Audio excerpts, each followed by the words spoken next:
Assalamualaikum warahmatullahi wabarakatuh. Perkenalkan, nama saya Rizky, NPM saya adalah 2310136. Kali ini saya akan menjelaskan bagian-bagian komponen motherboard dan fungsinya.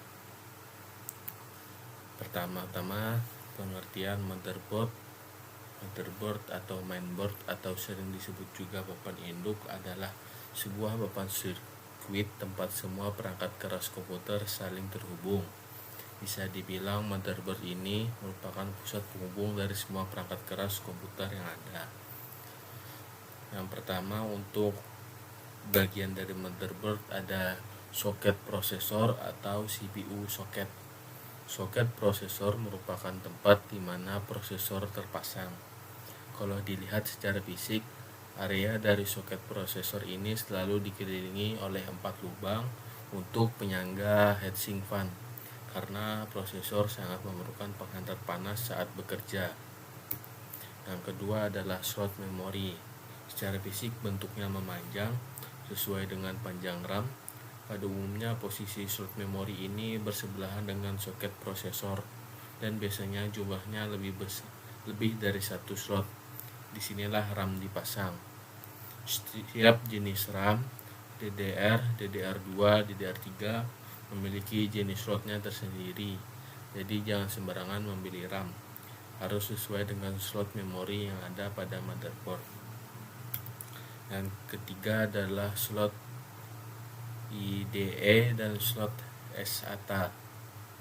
Kedua slot ini berbeda bentuknya, tapi memiliki fungsi yang sama, yaitu untuk penghubung hard disk atau CD-ROM ke motherboard.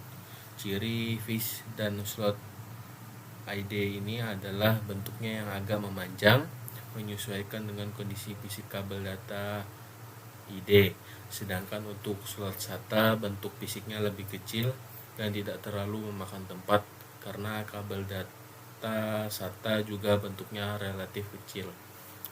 Yang keempat adalah slot AGP dan PCI Express X16. Kedua slot ini fungsinya adalah sebagai tempat dipasangnya VGA card atau graphic card. Kedua slot ini berbeda jenisnya. AGP adalah jenis lama dan sudah jarang ditemukan di motherboard jenis baru. Kebanyakan motherboard sudah pada menggunakan slot PCI Express untuk penghubung dengan kartu grafis. Yang kelima adalah slot PCI dan PCI Express X1. Slot ini digunakan untuk memasang berbagai macam periferal tambahan. PCI Express yang di sini berbeda dengan yang sebelumnya, karena yang pada bagian ini bentuknya lebih kecil. PCI Express ada dua macam, yaitu PCI Express X16 untuk VGA card dan PCI Express X1 untuk periferal tambahan.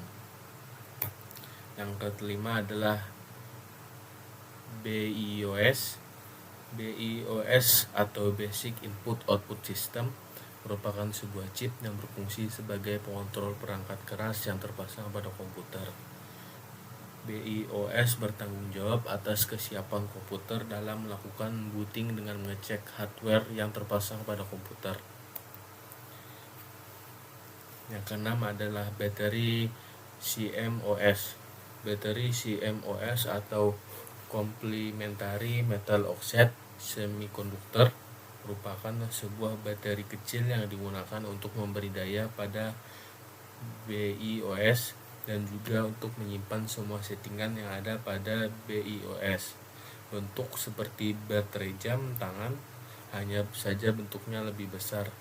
Dengan mencabut baterai tersebut dari motherboard, itu sama saja kita mengatur ulang settingan BIOS ke pengaturan default, karena semua data yang tersimpan pada baterai CMOS tersebut akan hilang.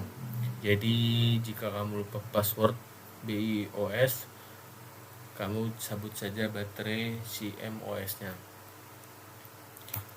Yang ketujuh adalah power connector. Konektor ini tidak kalah penting dari yang lainnya.